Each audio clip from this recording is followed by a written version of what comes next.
Oh, Bu Ibu Widi, nanti lebih lengkapnya biar berkenalan sendiri ya. Yang jelas beliaulah yang telah berjasa untuk memberikan kita kesempatan untuk melaksanakan workshop menulis. Terima kasih sekali Ibu. Dan selanjutnya yang kedua adalah yang pegiat literasi berikutnya adalah Ibu Anis Fatihah. Nah ini saya kenal ini, kayak tahu ketemu. Beliau adalah kepala MA Madania yang ada di sana daerah Banguntapan. Beliau adalah aktivis di segala bidang. Salah satunya adalah komunitas menulis.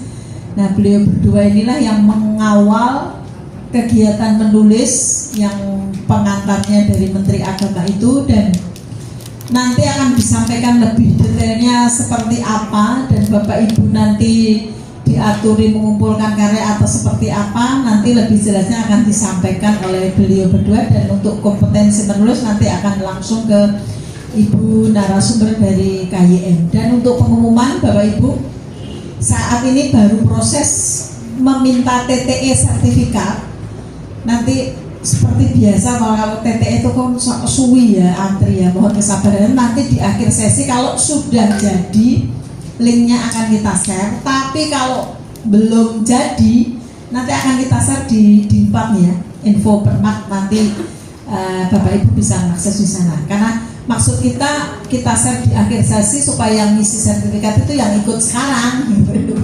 Tapi karena ini lambat TTE-nya, jadi nanti mudah-mudahan jadi. Kalau nggak jadi ya terpaksa besok kita akan share di info Dimpak kalau dikerjakan Bapak Ibu semua gitu nggih. Baiklah, untuk selanjutnya waktu kami persilahkan sepenuhnya untuk beliau berdua untuk memberikan penguatan kompetensi penulis. Selanjutnya kami serahkan beliau. Terima kasih, monggo Ibu. Assalamualaikum warahmatullahi wabarakatuh.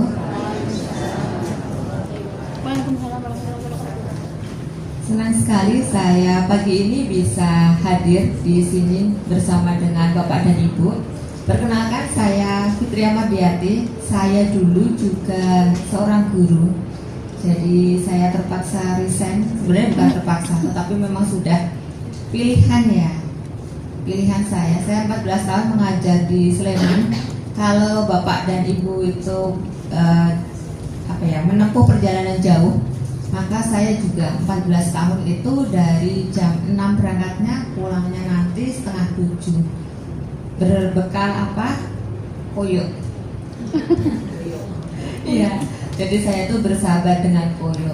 Saya paham benar bagaimana menjadi guru. Saya juga sebenarnya kayak merasa bertemu dengan Bapak Ibu itu kayak saya itu reuni gitu. Dulu Ibu, jadi sekedar untuk informasi ya, saya itu mengajar di SMP yang kebetulan sering didatangi pengawas dari Kemenang. Saya tuh pengen banget, boleh nggak ya saya ngobrol gitu, karena selama ini kan saya mengajarnya di SMP, tetapi yang datang dari pengawas dari dinas ya kan. Bapak Ibu guru yang guru PA itu didatangin oleh pengawas dari Kemenang gitu. Nah ternyata doa saya terkabulkan. Alhamdulillah, setelah saya resign itu malah justru membuka peluang saya untuk bisa bertemu, ngobrol gitu, tidak hanya dengan Bapak Ibu yang ada di Kemenang ini, tetapi juga Bapak Ibu pengawas. Bahkan saya juga diperkenankan oleh bisa ngobrol itu dengan Pak Menteri. Ini adalah komunitas saya, itu komunitas penulis sudah ada sejak 2006. Jadi ini bukan komunitas yang langsung tiba-tiba besar. Tidak, saya ada itu dari siswa yang memang spesial. Kalau misalnya Bapak dan Ibu itu pernah menemukan ada siswa spesial di ruangan sebelah, maksudnya di kelas sebelah, lalu Bapak Ibu yang lain itu mengeluarkan. Nah, saya adalah penemu siswa-siswa yang dikeluarkan itu. Jadi dulu basic saya itu adalah wartawan. Lalu hari pertama saya masuk jadi guru, saya menemukan kondisi yang mengagetkan. Kalau misalnya Bapak dan Ibu itu dari FKIP, saya juga FKIP, tetapi mungkin saya FKIP abal-abal gitu ya. Karena apa? Karena saya tidak memiliki kesabaran seperti Bapak Ibu itu. Hari pertama saya tanya, siswa saya diam, hari kedua diam, nah mereka itu cuek sekali, sedih ya. Biasanya saya kalau tanya sama narasumber, karena waktu itu saya jadi wartawan, pasti dijawab ya kan, ngepel-ngepel gitu, paling no comment gitu ya. Tapi kan itu jawaban, siswa saya itu enggak gitu. Akhirnya yang saya lakukan adalah saya meminta anak-anak untuk ya sudahlah gitu, istighfar ya kan. Saya merasa ini kayaknya salah masuk ruangan ini saya. Bayangan saya seperti itu 2006 itu. Jadi yang terjadi adalah saya diam, siswa saya diam. Apa yang terjadi? Semuanya diam. Nah, karena semuanya diam, akhirnya siswa saya itu tidak betah. Jadi dulu saya itu kan lulusan dari UNS ya, dulu masih mungil gitu ya. Siswa saya itu kelas 1 sudah 18 tahun. Jadi kalah besar gitu ya. Tapi siswanya memang baru sedikit waktu itu. Sekolah saya itu dulu kecil, kalau sekarang alhamdulillah sudah besar gitu. Nah, saya diam, siswa saya juga diam. Akhirnya dia tanya, ibu kenapa diam? Nah, tadi saya tanya, kamu diam, ya sudah. Sekarang kita ngobrol pakai ilmu batin. Gitu. Semuanya itu ketawa. Itu ternyata pertama kali saya melihat mereka tertawa gitu ya di hari itu. Setelah itu saya pamitan, Bu sudah loh nggak jadi mengajar, alhamdulillah sudah dapat senyuman gitu, sudah cukup gitu. Jadi satu ruangan itu pada tertawa, Bu, oh iya dadah Bu gitu ya, dadah gitu. Namanya guru pertama ya Bapak Ibu, jadi ya dapat seperti itu udah senang banget ya, senang gitu. Terus akhirnya saya, karena waktu itu shock juga ya. Shocknya itu apa? Saya membayangkan, karena dulu sekolah saya yang di SMP yang di Solo itu kan banyak siswanya. Pas masuk di situ kok sedikit gitu. Kalau sedikit itu kan otomatis kita harusnya jadi pusat perhatian ya Bapak Ibu. Nah, kok saya tidak gitu. Kurang saya apa gitu. Waktu itu banyak bertanya-tanya. Jadi di kepala saya kuling gitu, ada banyak pertanyaan. Pas saya sudah keluar, saya mendengar ada suara-suara, itu apa toh gitu. Saya diminta untuk di perpustakaan. Perpustakaan yang saya tempati itu bukan perpustakaan yang sesuai dengan imajinasi saya gitu ya. Karena di zaman 2006 itu perpustakaan memang konsepnya mungkin konsep minimalis yang etnik gitu ya. Jadi saat masuk, aroma yang tercium adalah aroma apa Bapak Ibu? Buku-buku yang sudah usang gitu loh. Terus masuk lagi ada aroma apa, debu-debu kayak gitu kan ya. Saat kita menyentuh apapun di situ, wah sudah ada bertebaran ya artefak-artefak gitu ya. Jadi seperti museum sekali gitu kan. Tapi itu tidak membuat saya sedih. Kenapa? Karena di situ tempat saya yang paling nyaman untuk berdiam diri. Biasa guru pertama itu kan nggak punya teman ya. Ajak ngobrol, takut diajak ngobrol, nanti kalau salah jawab gitu. Kalau dulu saya seperti itu. Nah, waktu itu kan ada banyak anak-anak yang rame-rame. Saat anak-anak rame-rame itu saya lihat, kenapa ini? Dulu itu kayaknya kelas 1 itu mungkin 8, kelas 2-nya mungkin 6 ya, kelas 3-nya lebih sedikit lagi. Jadi satu sekolah itu isinya cuma sedikit gitu kan. Karena pada rame-rame saya minta sini Mas gitu. Yuk kita ngobrol di sini. Saya ajak mereka, gimana kalau kamu itu mau nggak misalnya nulis bareng sama Bu Fitri gitu. Mereka cuma melihat saya dengan tatapan aneh, nulis gitu. Iya, mau nggak? Enggak. Lalu saya keluar, waktu itu kan memang tahun 2006 sudah ada KR ya Bapak Ibu.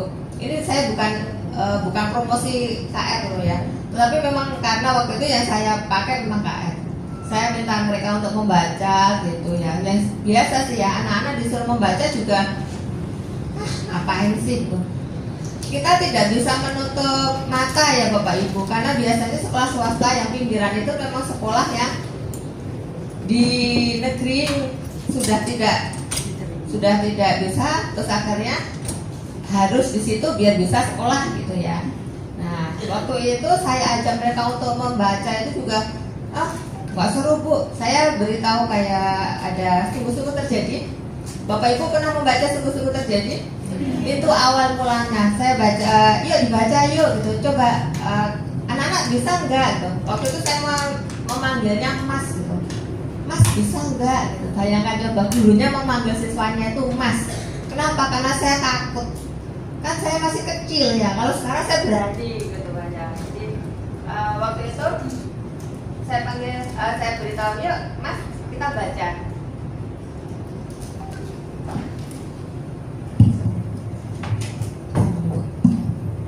Kita baca ini, lalu setelah itu kita nulis kira-kira kalian punya nggak ide seperti ini gitu.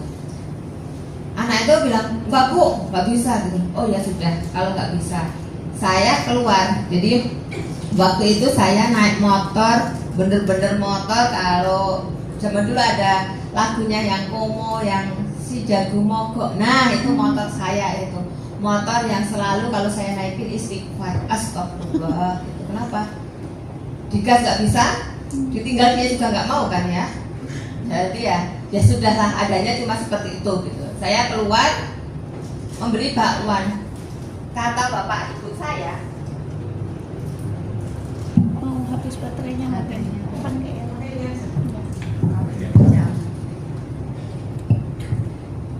kayaknya mic-nya agak sensitif dengan kata bakwan ya. Jadi kata bapak ibu saya, memulai apapun silahkan dimulai dengan makanan gitu.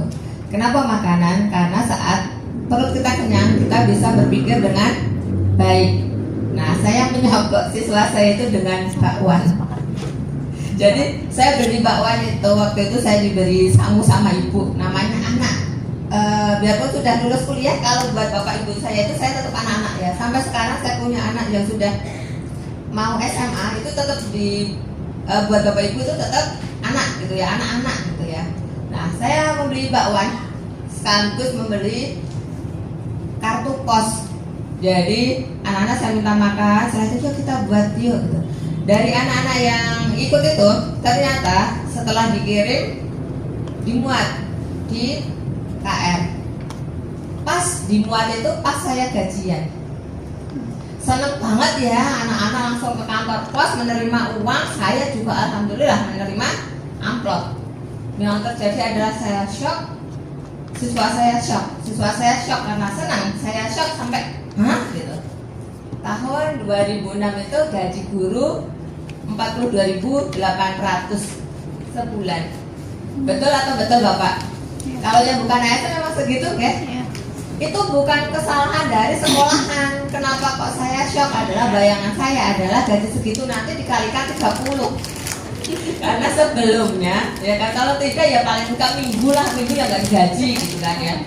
Karena apa? Karena kalau jadi wartawan itu kan sudah lumayan ya Bapak Ibu, di tahun itu gitu loh ya gaji saya. Ini terus saya gimana ini 20 kilo nanti PP gitu kan. Saya berikan itu ke ibu saya itu nangis. Tetapi kata ibu, kalau mau dijalani, kalau nggak mau jangan ngeluh. Nah semenjak itu saya berpikir kalau saya pengen jadi guru berarti saya tidak boleh ngeluh. Saya harus mencari usaha lain biar saya bisa happy, tetapi saya tetap bisa melanjutkan apa yang diinginkan oleh Bapak Ibu saya. Kembali lagi ke kartu pos tadi, siswa saya menemukan gaji itu, mendapatkan gaji itu dan happy. Dia cerita ke siswa lain. Yang terjadi adalah siswa lain itu pada rame semua. Akhirnya mereka ada di ruang kelas, di ruang perpustakaan itu banyak gitu ya. Hampir semua kelas 1 sampai kelas 3 pada di situ. Saya tanya kenapa kok di sini gitu. Katanya, "Ya Bu, kami dikeluarkan." Lah kenapa? Rame Bu. Lah kok ya rame kok ya masa gitu. Lah kalau nggak masa ya namanya nggak rame Bu. Bener-bener juga ya. Nah, waktu itu anak-anak akhirnya masuk kan ke perpustakaan. Saya tidak tahu kalau itu ternyata habis di kelas tidak ada.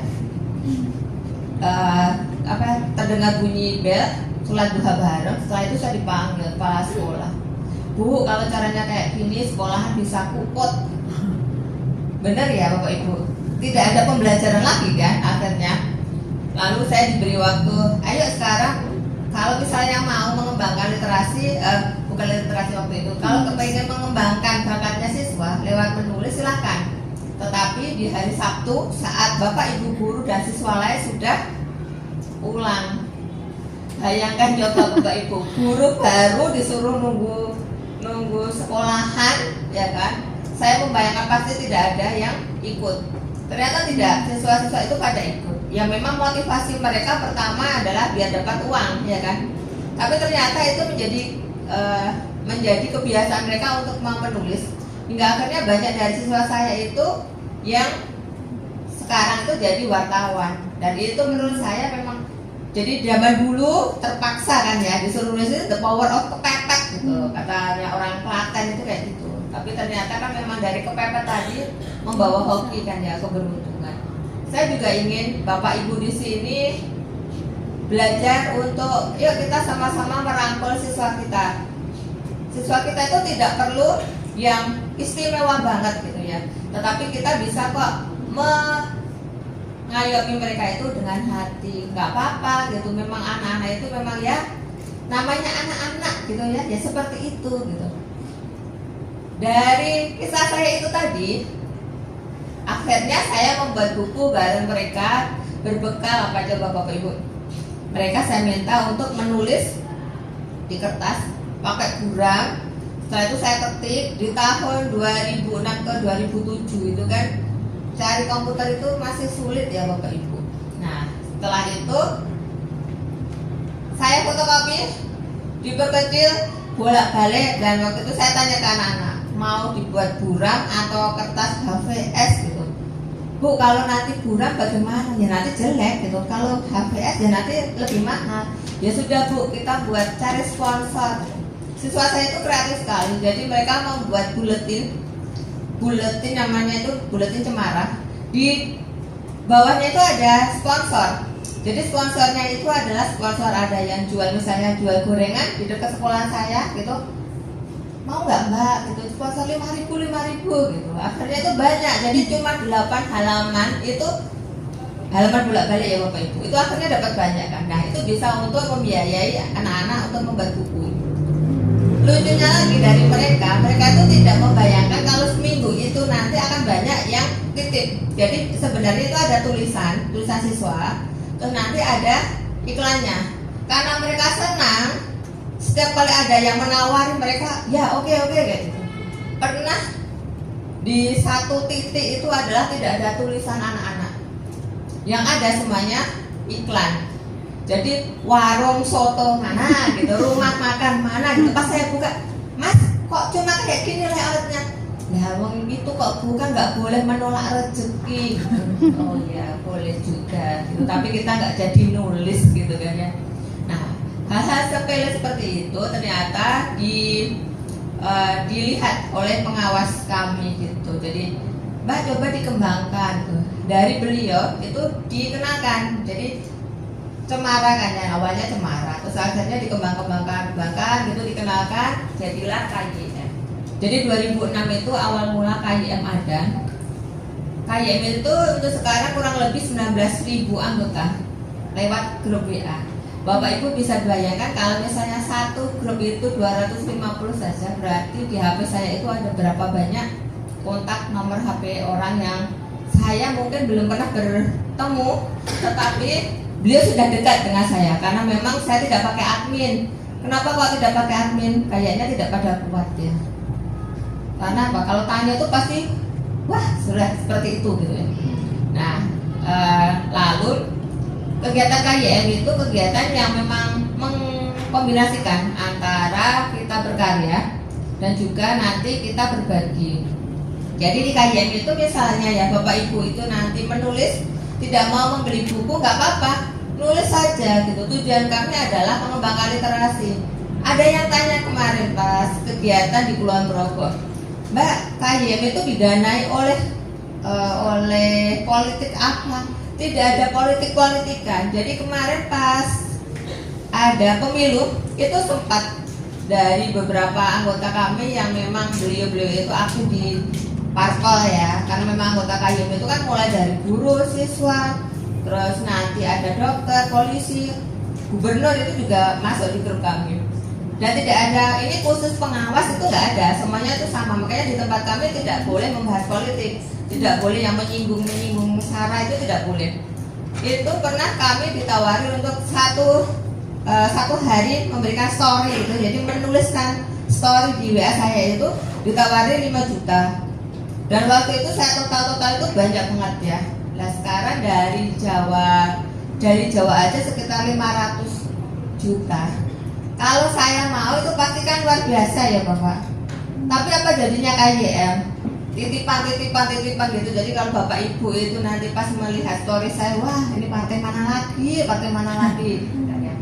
Nah saya tidak mau. Jadi memang di KYM itu tidak boleh seperti itu. Termasuk kalau misalnya Bapak Ibu mohon maaf ini tadi menggunakan snacknya itu pakai piring. Nah itu juga usulan dari Jogja juga. Karena selama ini KYM itu kan menggunakan kardus minimal misalnya 200 peserta. Diminta saya mengkalikan, jadi kalikan Mbak 200 itu kalikan sebanyak KYM itu ada di setiap bulannya itu berapa kali? Hampir 20 kali kan. Berarti KYM itu menyumbang sampah sebanyak itu. Nah saya dari hal seperti itu kadang agak juga ya Bu, oh kok ya bisa ya, sampai saya tidak berpikir seperti itu.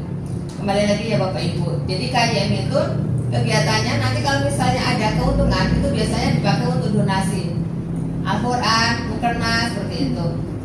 Nanti kalau misalnya ada anggota kami yang keluarganya kena kanker, biasanya akan kami sumbangkan juga. Tetapi yang tidak diperbolehkan adalah meminta sumbangan terus nanti dijual.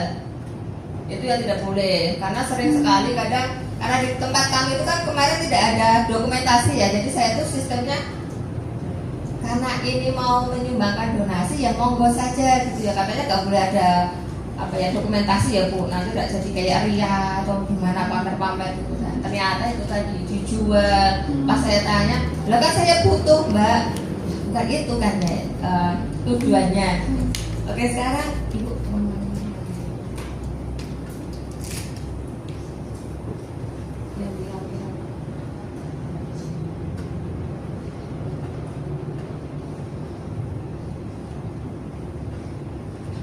saya kalau duduk itu agak gimana gitu ya, karena memang sebenarnya orangnya tidak bisa anteng Bapak Ibu, mohon maaf ya kalau saya berdiri.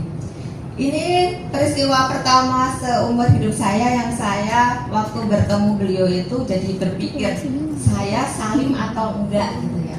Jadi 14 tahun saya mengajar, 14 tahun saya sering ikut lomba, 14 tahun juga saya sering mewakili Jogja, dan selama 14 tahun itu Ibu saya berharap bisa bertemu. Tidak saling nggak apa-apa, bertemu saja tolonglah gitu ya. Ternyata tidak bisa ya. Jadi pas saya resign 2021 saya memutuskan resign karena memang anak itu kan tidak bisa jadi pilihan ya Bapak Ibu.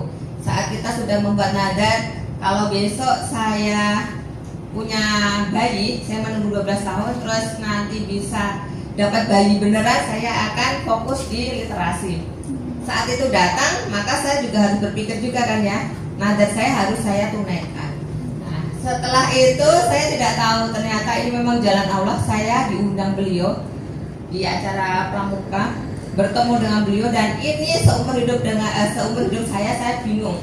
Saya biasanya menemui misalnya presiden atau menteri itu tidak pernah kepikiran bagaimana ya salim atau enggak, nanti saya salah atau enggak. Tapi karena saya mungkin ngefans ya dengan beliau, dengan putri-putri beliau itu, jadi kayak mau maju saja ragu gitu ya. Ternyata beliau memang benar-benar yang ramah, langsung mengulurkan tangan duluan dan menjabat, lalu ngobrol itu dengan sangat-sangat nyaman gitu loh ya.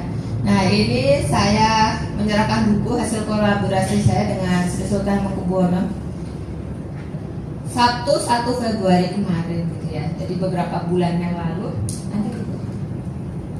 Ini dengan GKR Mangkubumi. Saya belajar banyak dengan GKR Mangkubumi ini karena ternyata beliau itu juga suka sekali berkegiatan dengan anak-anak SLB. Nah, KYM itu salah satunya juga mendukung kegiatan anak-anak berkebutuhan khusus bagaimana agar bisa mendapatkan kesempatan untuk setara gitu. Jadi saya itu sering sekali mengadakan pelatihan. Saya juga ingin Bapak Ibu kalau memiliki anak siswa yang berkebutuhan khusus, ayo kita rangkul bersama. Jangan merasa ih kok gimana gitu ya. Lanjut ya.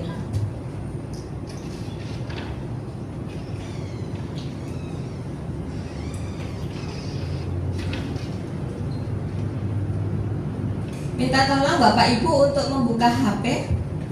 Nah ini yang workshop yang diperbolehkan membuka HP ya. Tolong membuka HP dan mengetik www.komunitas-menulis.com. Dari sini bisa.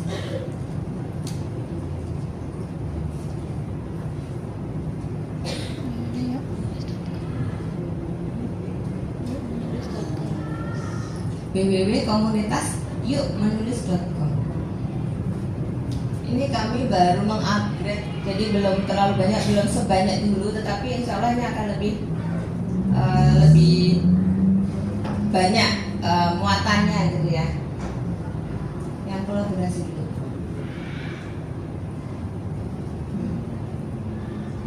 Oke, kita mulai dari ini ya. Jadi KYM itu sejak tahun 2006. Ini yang saya tulis dan cantumkan adalah buku yang masih ada. Yang nggak ada berarti tidak saya cantumkan. Kenapa? Karena kadang teman-teman itu mampir ke apa ya, ke showroomnya KYM itu tidak minta apa-apa, tetapi pengennya cuma memiliki buku. Nah, karena saya tidak tahu kalau itu ternyata arsip saya. Gitu.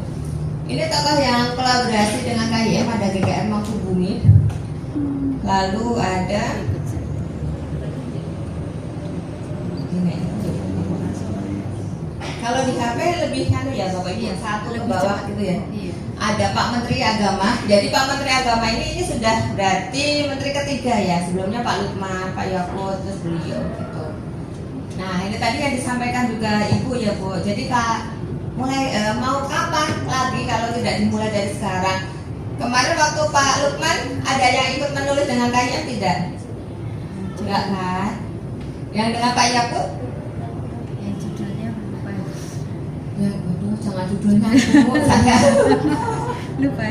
Iya. Nah ini Pak Nasarudin itu berarti yang ketiga gitu ya. Lalu ada juga yang Sapardi Djoko Damono. Lalu ada kepala dinas gitu. Biasanya sudah rutin ya dengan kami. Ada Helmi Yahya, ada Ustadz Yusuf Mansur, ada Helvitiana Rosa, Edi Brokoli. Nah ini yang kemarin berjuga ya, Mbak Najwa Shihab. Lalu ada Bunda Paul Ngawi, ada Pak Muhammad Zain. Bapak Ibu kenal dengan Pak Zain? Pak Zain itu kalau bercerita tentang Jogja luar biasa ya. Bagaimana beliau itu sangat mencintai Jogja. Katanya, wah saya kalau ke Jogja itu rasanya nyaman sekali. Lalu ada juga bupati-bupati itu biasanya berkenan untuk kolaborasi. Ada Susi Lotut. Ini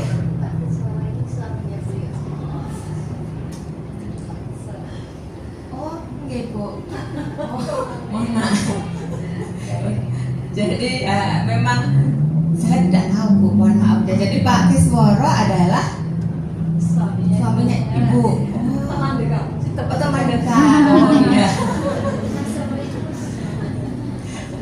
Itulah kelemahan saya ya, Bapak Ibu mohon dimaafkan. Jadi saya kadang seperti itu Bu, seperti kemarin ya.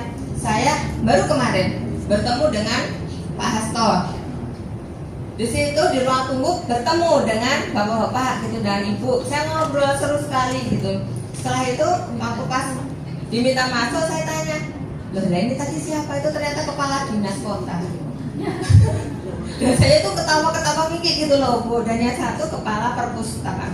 Jadi mohon maaf sekali ya. Kadang memang saya itu kadang kayak gitu. Jadi harusnya kalau mau bertemu siapa melihat dulu ya fotonya gitu loh. Ya karena menurut saya ya sudahlah nggak apa-apa gitu ya. Itu tadi terlalu akrab, udah ketawa-ketawa cerita tentang gempa gitu, baru tahu loh bapak gitu. Ya mohon dimaafkan ya Bu. Lalu ada Pak Ganjar juga. Ini Pak Yakut ya yang kemarin. Ada juga Pak Suminto. Nah ini Bu Tejo. Ada yang pernah melihat filmnya? Iya. Atau ada yang kepingin naik truk? Seperti Bu Tejo. Ini ada Kak Kemenak Kulon Progo juga. Lalu ada Nazila Shihab, ini saudaranya dari Nazila Shihab. Ada Golagong. Ya ada Pak Tasul Abdul juga. Ya sebanyak itu nanti sampai bawah gitu. Yang belum itu kayaknya penyanyi dangdut. Iya, karena mungkin saya tidak punya link ke sana ya. Ini sampai dari pihak BKKBN. Bahkan saya juga mengajak kolaborasi, coba Bu ke bawah. Nah ini tadi. Nah, lagi dikit. Nah, terus.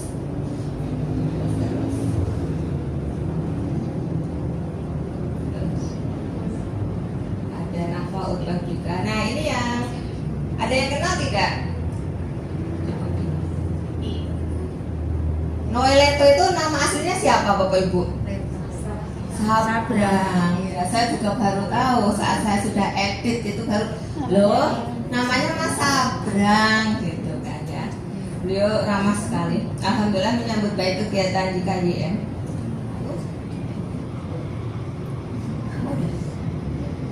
Jadi saya juga mengajak kolaborasi yang dengan boneka. Siapa Bu kira-kira Bu? Susahnya atau Eri Susahnya atau siapa? Pak Eri Susan, tapi yang siap dengan gimana? Ya Enes, ya atau si Susahnya? Ya Enes ya. Jadi ya memang prosesnya seperti itu. Apakah waktu mengajak kolaborasi tokoh ini mudah? Kira-kira mudah nggak Bapak Ibu? Mudah. Andai kan mudah Bu, saya juga mau. Ternyata tidak Bu, tidak semudah itu. Kalau memang kepala dinas itu biasanya mudah Bu. Jadi asalkan jelas kegiatannya dan memang ada endingnya itu nanti seperti apa itu biasanya bisa. Tapi kalau tokoh itu memang negonya harus banyak. Nah, dari banyaknya tokoh ini tidak mungkin saya menawari beliau-beliau itu dengan uang. Benar tidak Bapak Ibu? Iya. Mungkin tidak saya dekat-dekat sama DKR Mangkubumi Bu. Ayo kita mengadakan kolaborasi, nanti kita bagi dua. Kira-kira mungkin enggak? Enggak ya, saya bisa langsung gitu kan. Tidak gitu ya. Karena apa? Karena pasti saya yakin beliau-beliau itu sebelum mau kolaborasi dengan kalian pasti sudah cek dulu ya. KYM itu kegiatannya benar nggak sih? Jangan-jangan hanya menjual kata-kata berbagi, jangan-jangan tidak gitu. Pasti sudah dicek dulu gitu. Hampir semua tempat karena pada hampir semua kabupaten selain di Papua itu sudah kami ajak kolaborasi. Kenapa kok di Papua tidak? Karena ternyata akomodasi ke Papua itu mahal sekali, ya kan? Kemarin ada juga yang tanya, Bu beneran Bu kalau KYM itu tidak ditunggangi oleh sesuatu gitu? Tidak. Mau ditunggangi seperti apa? Kalau misalnya Bapak Ibu tahu ya, kayak misalnya saya harus ke 4 kota. Kita contohkan ya ke Demak. Karena memang bupatinya perempuan kan ya. Lalu ke Kendal, Brebes, Pekalongan. Bapak Ibu bayangkan kalau misalnya ya kita liburan atau kita pergi-pergi biasa pasti kan membayangkan tidurnya di hotel ya. Kalau saya tidak.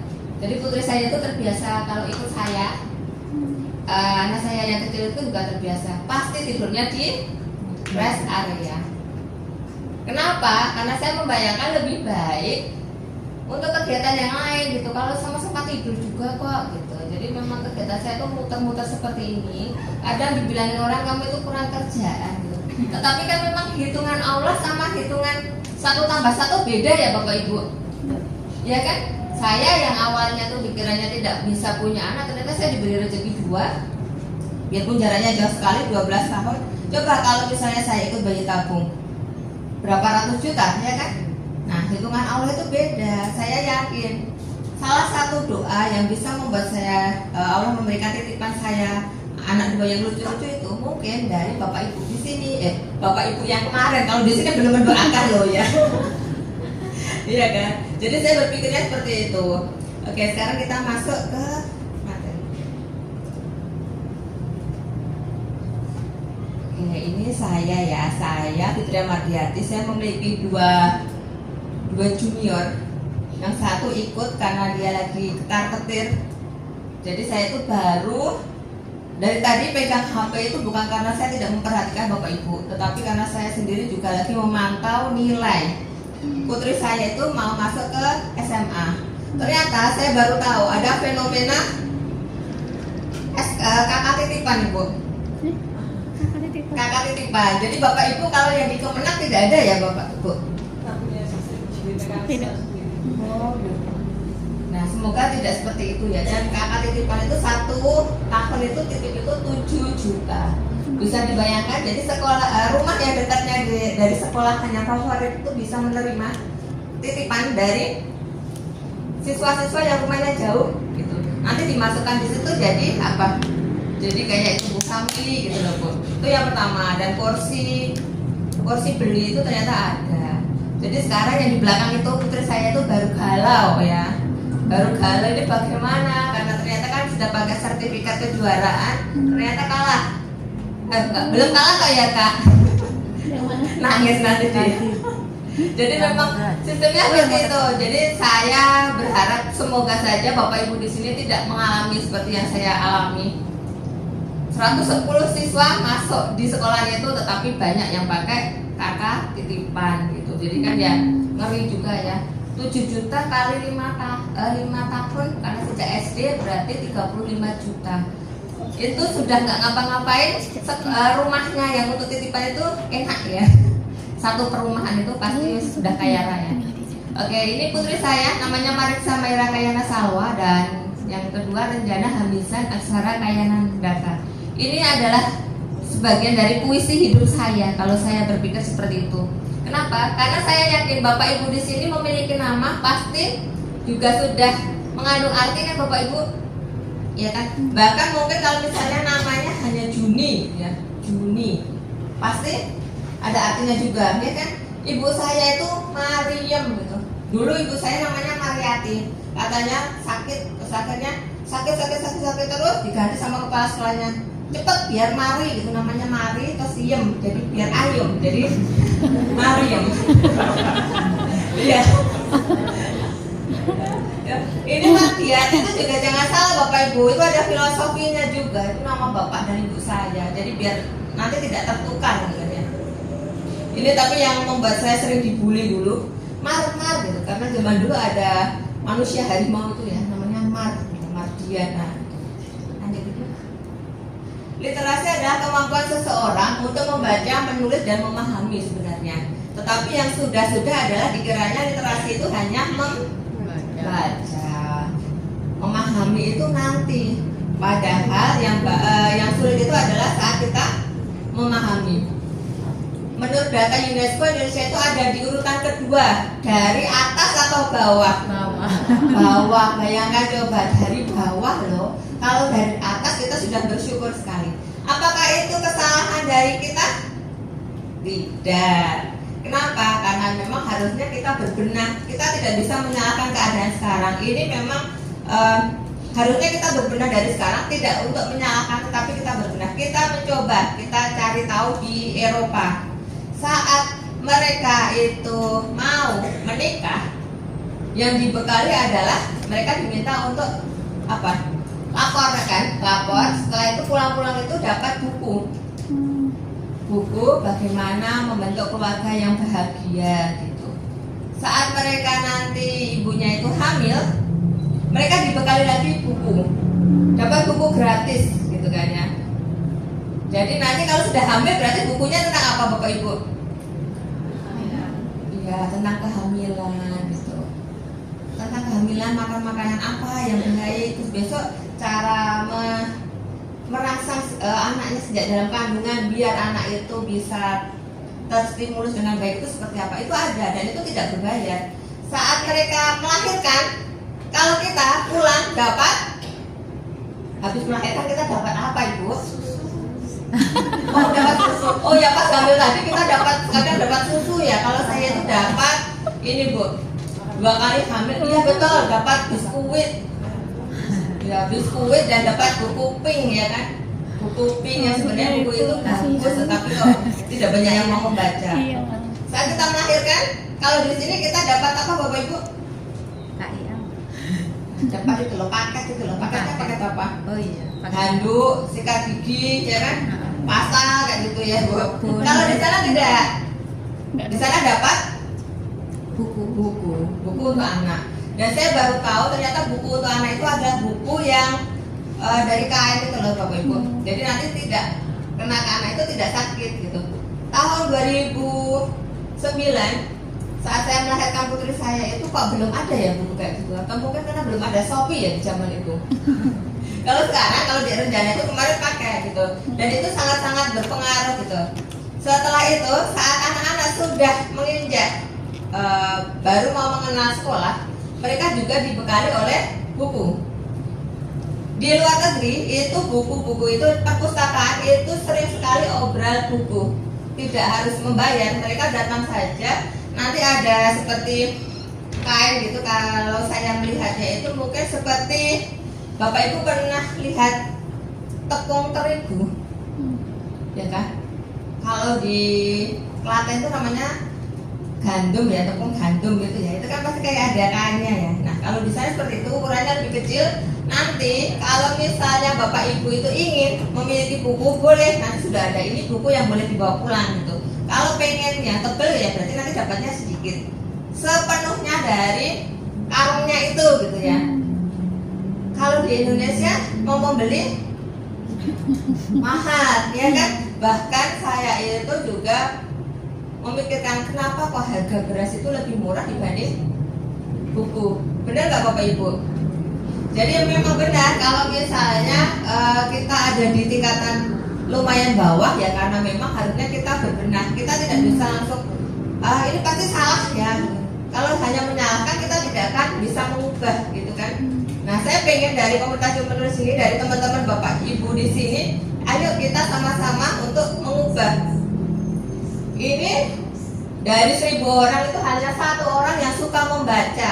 Membaca itu berarti dia paham loh ya. Kalau membaca, sebenarnya Bapak Ibu di sini juga pasti pintar membaca. 1, membaca apa Bapak Ibu? WA, ya kan? Yang kedua, membaca apa Bapak Ibu? Status. Yang ketiga, ini yang pintar banget, Bapak-bapak. Membaca perasaan ibu-ibu. Benar nggak Bapak Ibu? Jadi ujian terberat literasi itu jatuh di tangan bapak-bapak. Benar nggak? Misalnya saya loh ya, ini menerapkan ke saya. Mau makan apa gitu? Manut. Wah itu sudah, kata suami saya itu benar-benar PR. Manut gitu, itu sulit sekali. Benar nggak Bapak Ibu, bukan Bapak ya? Bener nggak? Manut itu berarti nanti mampir ke mie ayam salah, ya kan? Mampir ke bakso salah, mampir ke sate salah, ya kan? Nanti apa maunya apa? Kok kamu nggak memahami aku toh, gitu? Mungkin kayak putri saya juga kadang heran, ibu, kok yang random sekali. Tapi itu yang dialami oleh ibu-ibu. Betul nggak Ibu? Pengennya aku pengen dipahami tanpa harus ngomong. Itu kalau saya, gitu. Mengapa tidak suka membaca? Ya karena harga buku mahal. Lalu isi buku sulit dipahami. Kalau harga mahal mungkin kita bisa memahami ya Bu, memang karena produksinya mahal mungkin seperti itu. Tetapi saat isi buku sulit dipahami itu menjadi sebuah kesia-siaan. Contohnya misalnya saya itu sering ke toko buku. Di bagian belakang itu saya baca dulu, harusnya itu kan isinya sama ya Bu. Kalau itu menarik, harusnya di dalam juga menarik. Yang terjadi adalah tidak menarik gitu ya. Jadi kayak saya itu membeli kucing di dalam karung gitu loh ya, nggak bisa dibuka. Saat dibuka akhirnya sudah saya abaikan gitu. Lalu ketersediaan fasilitas umum masih sulit dipenuhi, sementara yang di luar negeri itu banyak gitu ya. Bahkan saya itu sering mendapatkan bantuan buku-buku bekas dari luar negeri. Buku-buku bekas dari luar negeri itu bagus, tebel, hardcover, full color, ya kan? Kurangnya cuma 1. Saat membaca harus berpikir karena memang bahasa Inggris gitu kan ya. Nah itu PR. Saya kan guru bahasa Indonesia ya, jadi harus ini ujian terberat. Guruan negatif, coba itu. Guruan negatif bagi orang yang bisa menulis dan membaca. Saya dulu dianggap aneh, suka nulis gitu, dianggap aneh. Oh, kaya dong, punya banyak royalti. Padahal sebenarnya tidak seperti itu ya. Yang membuat saya sadar adalah ini loh, gara-gara menulis, gara-gara membaca 1905 itu ada nama saya di ISBN. Ini juga tidak akan terjadi kalau pas tadi saya tidak memulai dengan bakwan. Benar nggak Bapak Ibu? Jadi kan the power of bakwan. Gara-gara bakwan siswa saya mau nulis, gara-gara bakwan akhirnya terbentuklah buletin itu, dan gara-gara bakwan, nah itu saya bisa bertemu Hamkubono, saya bisa bertemu Presiden. Ini kenapa kok tidak saya tampilkan di depan gitu? Nanti sekiranya saya politik lagi. Jadi memang ketemu seperti ini tuh wajar. Kenapa? Karena saat saya kolaborasi dengan tokoh, maka saya memiliki kewajiban untuk menyerahkan gitu ya. Mari kita sejenak membaca. Ini nanti merasa atau tidak ya? Aku sekumpulan tanya yang tak pernah ditemukan jawabannya.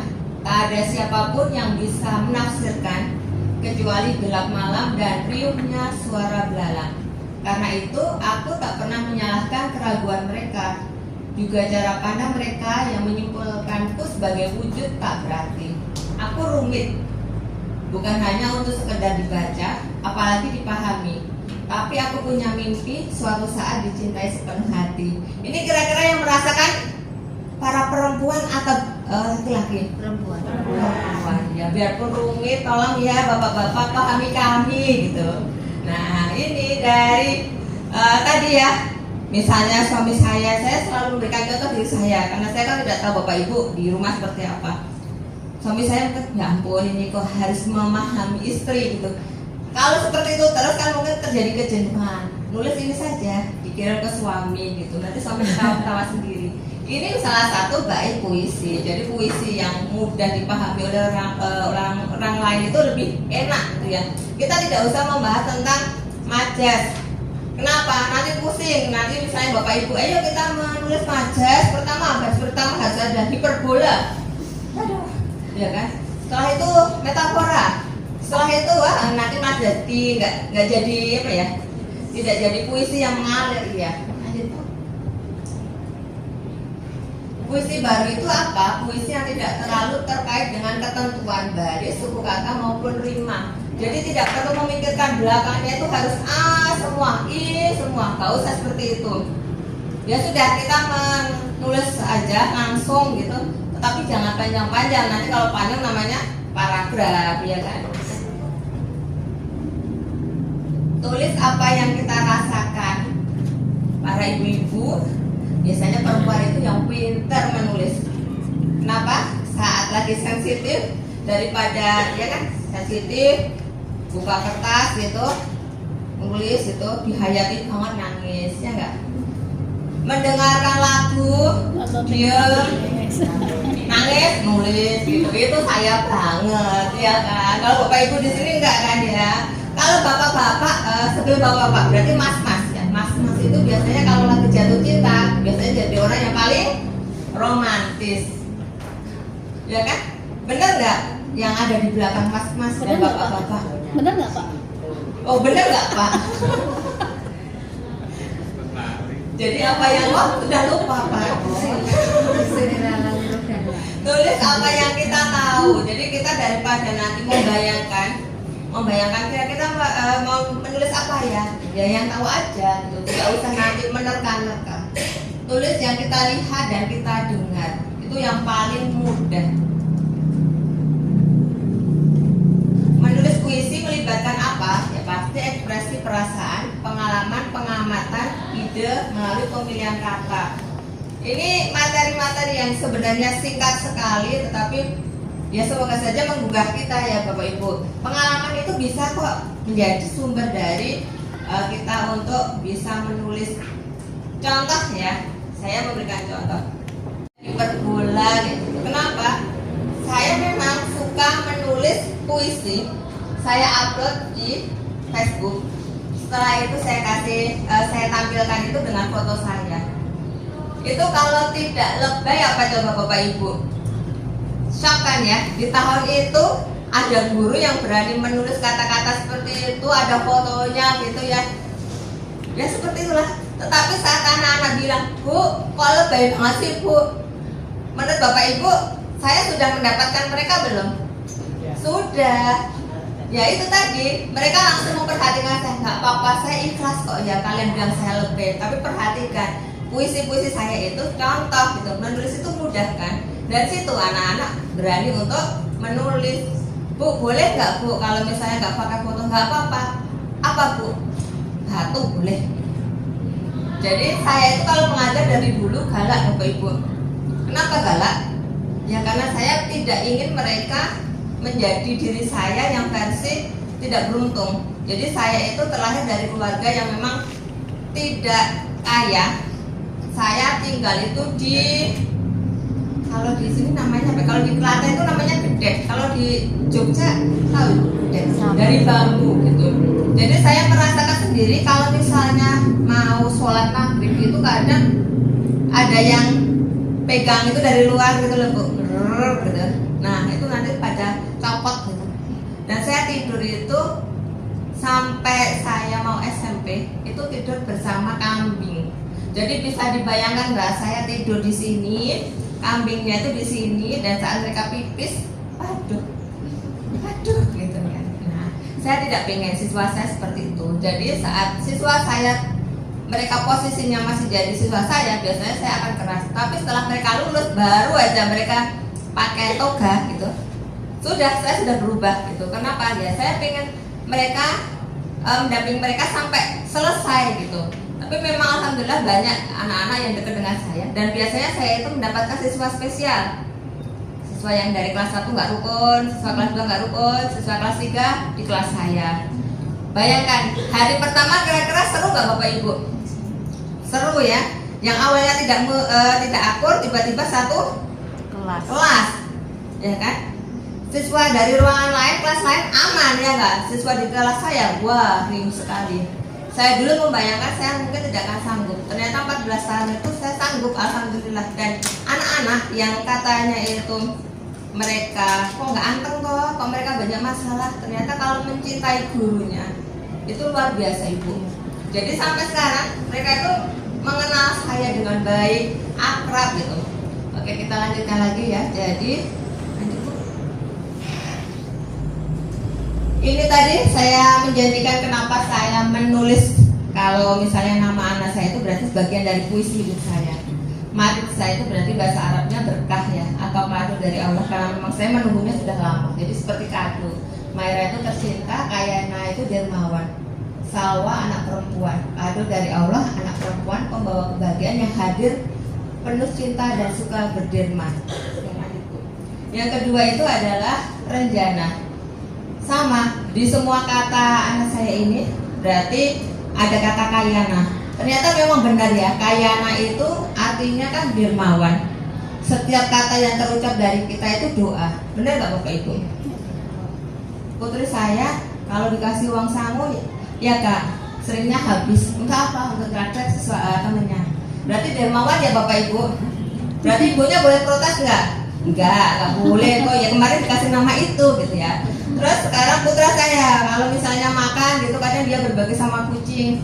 Diprotes ya nggak bisa. Kenapa? Saya sudah memberikan nama Kayana ya kan. Jadi memang kayak doa ya sudahlah nggak apa-apa kita terima. Oke lanjut Ibu. Jadi saya berharap nanti Bapak Ibu kalau misalnya punya saudara, punya putri, punya putra, berikan nama-nama yang unik gitu loh ya, biar bisa menjadi doa juga. Diksi yang indah dipakai dalam puisi itu seperti apa? Senja. Bapak Ibu ada yang pernah? Biasanya bisa. Senja. Bapak Ibu merasa nggak kalau kata senja ini ada seperti mengandung sesuatu gitu, ya kan? Ada yang bilang senja itu dekat dengan kematian gitu. Yang ngeri juga kalau menanggapinya itu ya Bu. Senja, tapi ini ya contohnya seperti ini. Coba kita baca bersama ya. Baca bersama atau baca sendiri-sendiri? Atau ada yang bisa membantu saya untuk membaca puisi? Oke. Kalau Bapak boleh minta tolong Pak. Biar nanti Bapak itu jago puisi. Oh, jago baca.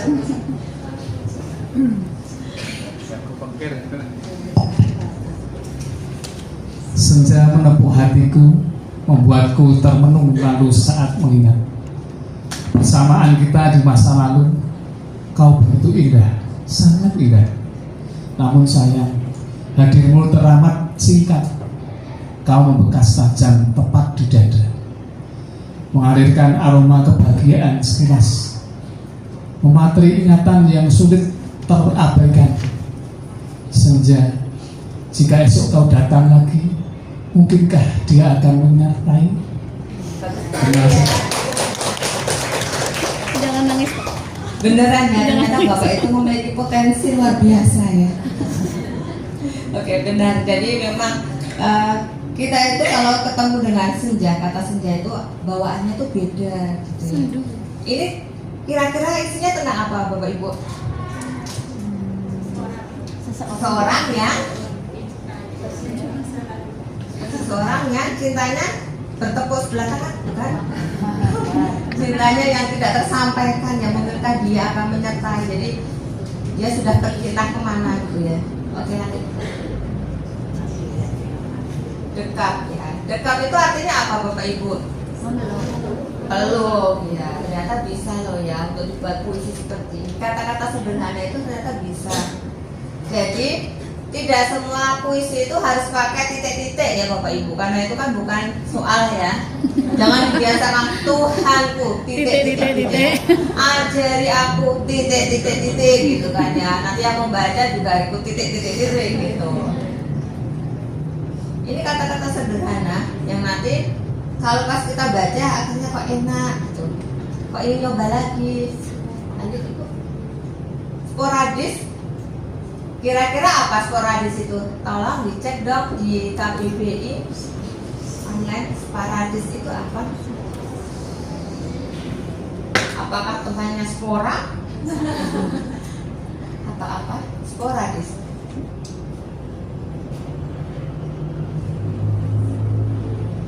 Sudah ketemu? Tidak tentu ya. Ternyata benar kan ya, sporadis itu tidak tentu. Dan ini kata unik gitu ya, karena tidak semua orang ternyata tahu kan ya. Nah ya gitu.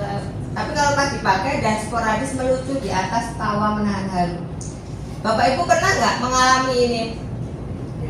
Aku pernah bersandar pada bulu mata indahmu. Coba kita membayangkan kita bersandar di bawah bulu mata indah seseorang itu kayak apa gitu. Tapi pernah kan Bapak Ibu, ibu-ibu mungkin dulu sebelum menikah itu melihat, wah ini jodohku atau enggak ya, gambarannya itu ada di pelupuk mata. Kan nanti beda lagi, aku pernah melihatmu di pelupuk mataku gitu kan, agak kurang gimana ya. Kita ganti bersandar pada bulu mata indahmu.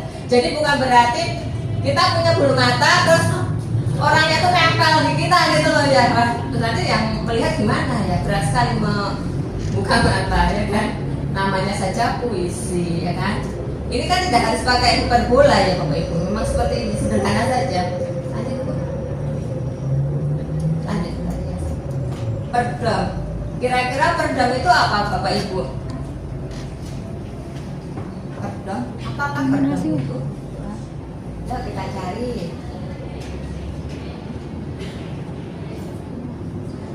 Ada temu berisi harapan, ada pisah berisi kenangan.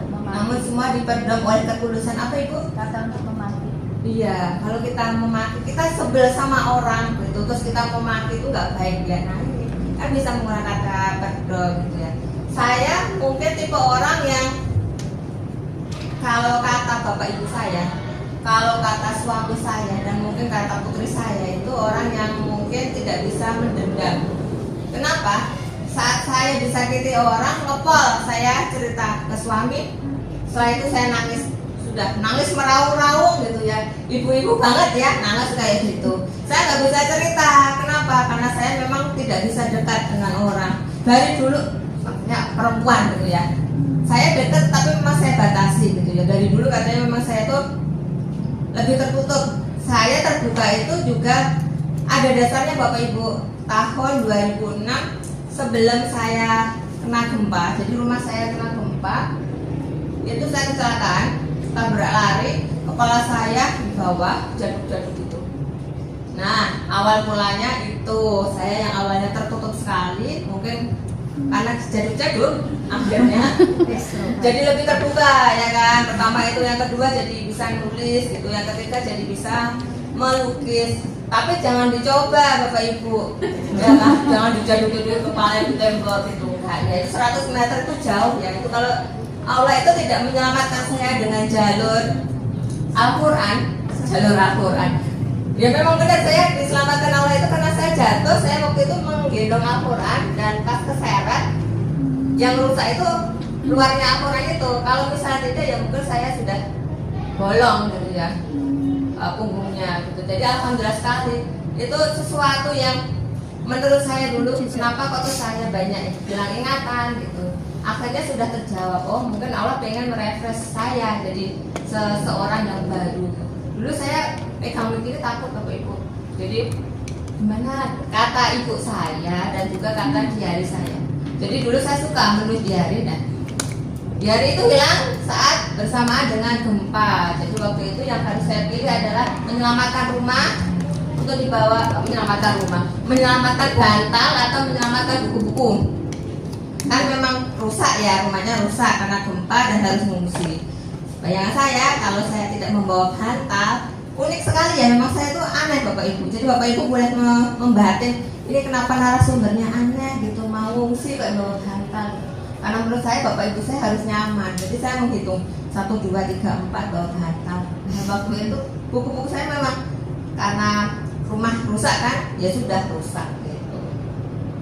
Itu tahun 2006 kami bingung kalau Bapak Ibu di sini mengalami tidak di Jogja? Mengalami. Tapi Bapak Ibu mengalami juga tidak? Sekiranya tsunami ternyata air pump.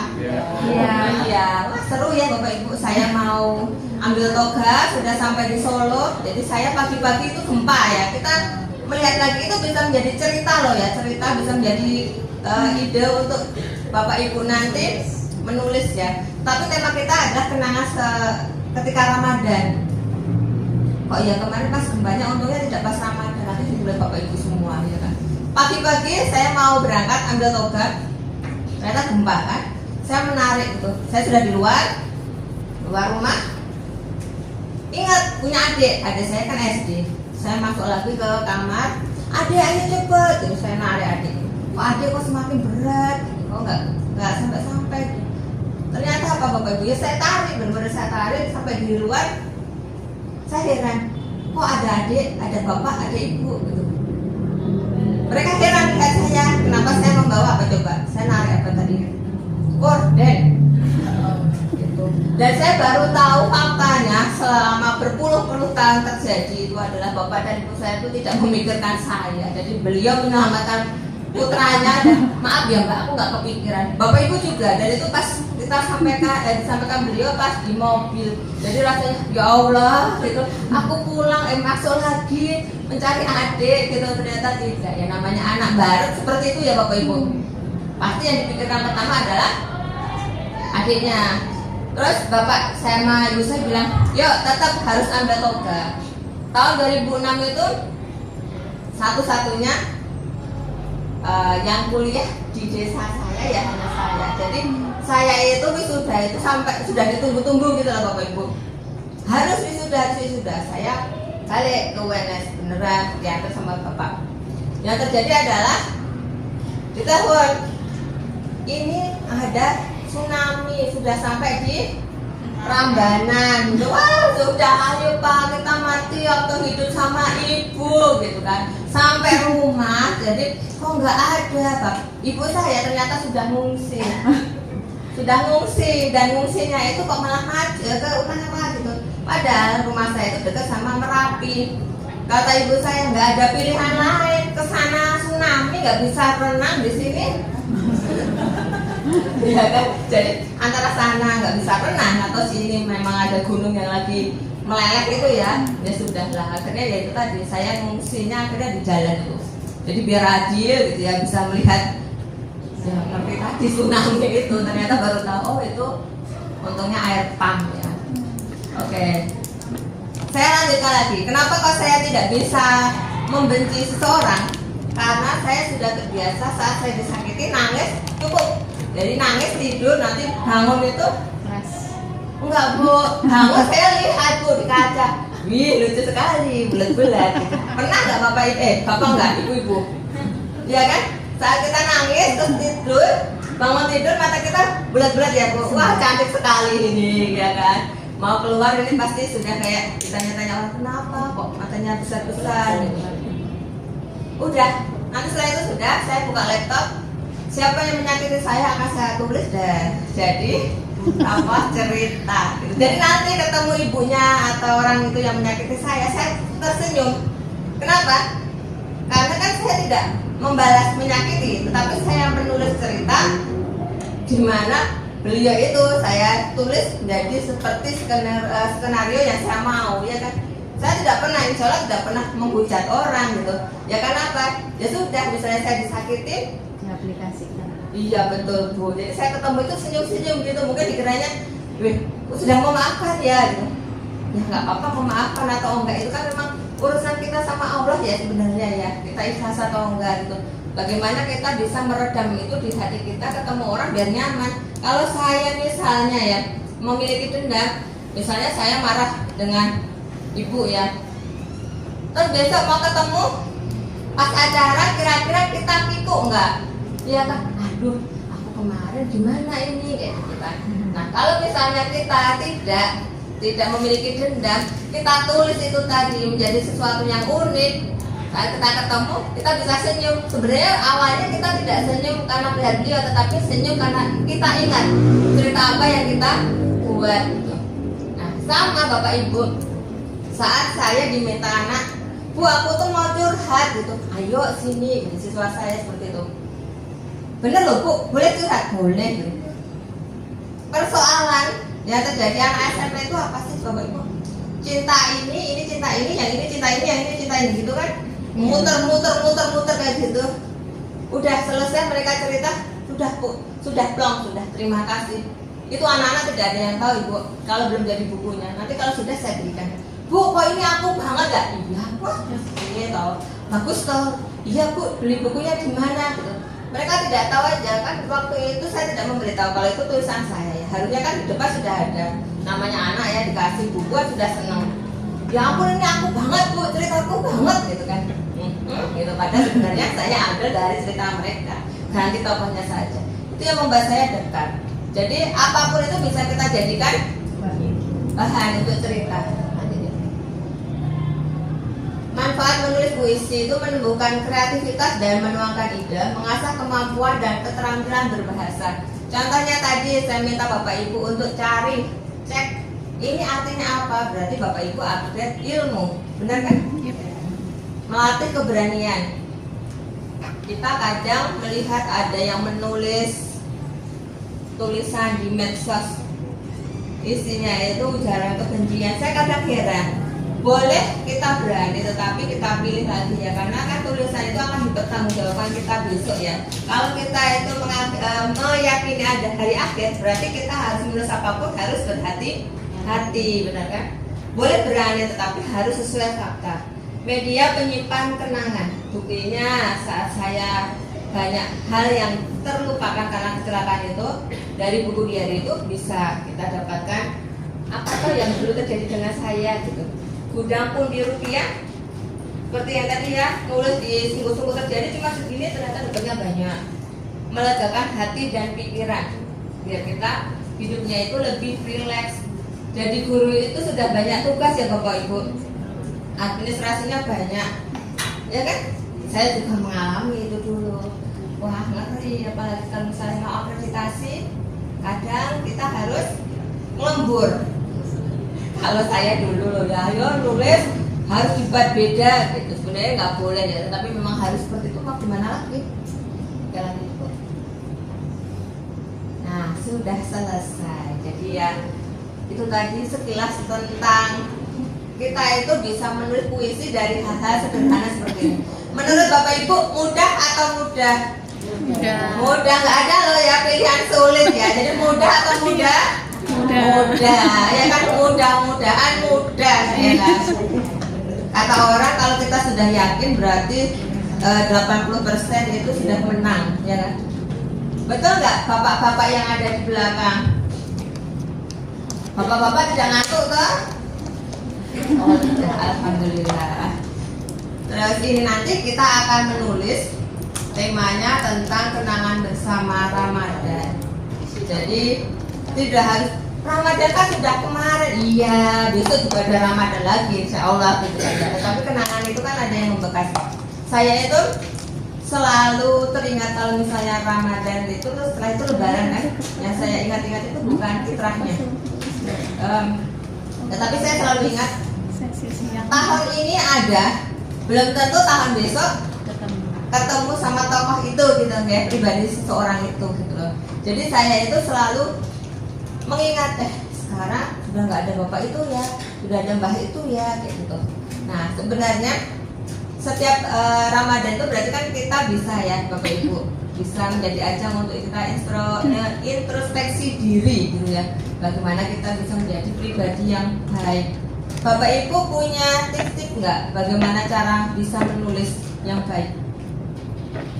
Pertama harus apa? Biasakan untuk teratur. Bapak ibu kalau habis sholat tahajud, ya kan? Bapak ibu yang terbiasa sholat tahajud, kalau nggak sholat tahajud ada nggak yang seperti saya kayak ditendang orang itu? Itu benar-benar membuat shock gitu ya. Tapi kayaknya memang perasaan itu berlaku kalau pas saya sholat, kalau pas lagi tidak sholat juga tidak gitu ya. Kan bisa ya habis sholat tahajud terus kita ngaji itu kan berarti saat tadi kita sholat kita berbicara sama Allah ya kan? Kita mengeluarkan semua apa yang ingin kita ungkapkan, kita curhat, itu sudah bagian dari literasi, benar nggak Bapak Ibu? Setelah itu kita membaca Al-Quran, nggak harus banyak-banyak, 1 halaman sudah cukup. Bagian dari literasi tidak? Literasi lagi, benar kan? Setelah itu kita sholat lagi, subuh, sudah, itu asik banget ya. Coba habis subuh buka apa Bapak Ibu? HP. Itu juga literasi ya Bu gitu. Kita bisa buka laptop, tulislah satu halaman. Tidak harus 1 halaman itu penuh. Yang membuat orang itu kadang mengalami aku tidak bisa menulis adalah ini benar nggak? Coba kita kembalikan ke diri sendiri. Kita semangat loh, semangat ya, semangat nulis. Setelah itu kita baca, hapus gitu, ya kan? Baca lagi, nulis lagi, baca lagi, hapus gitu. Nggak jadi setelah itu bilang sulit gitu. Berarti sebenarnya cara itu tidak benar, ya kan? Caranya adalah tulis semua sampai selesai. Setelah itu baru kita baca. Karena memang katanya orang itu tidak pernah merasa puas, benar nggak? Kok tulisanku jelek banget? Sama Bapak Ibu, saat saya membaca tulisan saya yang tahun dulu, saya kadang juga heran, buku kayak gini kok ya laku ya, kok jelek ya gitu. Tetapi kalau saya bilang kok jelek itu berarti saya nggak bisa mensyukuri diri saya, ya kan? Itu karena apa? Karena kita merasa yang dulu itu belum bagus, terus sekarang kita berusaha untuk upgrade lagi jadi bagus. Jadi jangan nulis baca hapus, nulis baca, nggak usah diedit dulu. Edit itu nanti gitu. Saya memberikan contoh ke adik saya waktu ujian akhir, katanya tidak bisa menulis, nggak bisa Mbak, waktu di UGM Bapak Ibu. Saya minta beliau untuk ayo sekarang kalau pas pulang, kalau di HP itu kan ada perekam ya Bapak Ibu, bisa pakai handset juga kan. Coba sambil naik motor daripada ngantuk, ceritakan apa yang pengen dibuat untuk tugas akhir. Bener kan Bapak Ibu? Setelah selesai sampai rumah diketik. Jadi tidak terasa sudah berpikirnya tadi di jalan gitu kan. Dan daripada ngantuk, ya kan? Jadi kalau sekarang Bapak Ibu itu pengen membuat tulisan itu bisa Pak lewat HP, nanti ada aplikasinya, nanti sudah dalam bentuk Word juga gitu. Jadi tidak harus aku nggak punya laptop, maksud ya nanti kalau pas pergi harus membawa laptop, nggak harus kan. Biasanya kalau orang sekarang itu tidak bisa hidup tanpa HP, benar nggak Bapak Ibu? Ya kan? Aku kalau nggak bawa HP nggak bisa gitu. Susah. Ya kan, karena sekarang mau membayar apapun aja pakai HP juga bisa gitu. Nah, saya harap ini cuma sekilas, tetapi Bapak Ibu bisa tergugah. Apapun bisa kita lakukan, tetapi dari diri sendiri dulu. Kita mau mengembangkan literasi di Indonesia, caranya ya dengan kita memberi contoh. Jangan kita meminta orang lain untuk bisa, tetapi diri kita tidak mau memulai. Itu ya Bapak Ibu. Nanti selanjutnya akan disampaikan Bu Anis ya. Misalnya ada salah kata, saya mohon maaf. Assalamualaikum warahmatullahi wabarakatuh.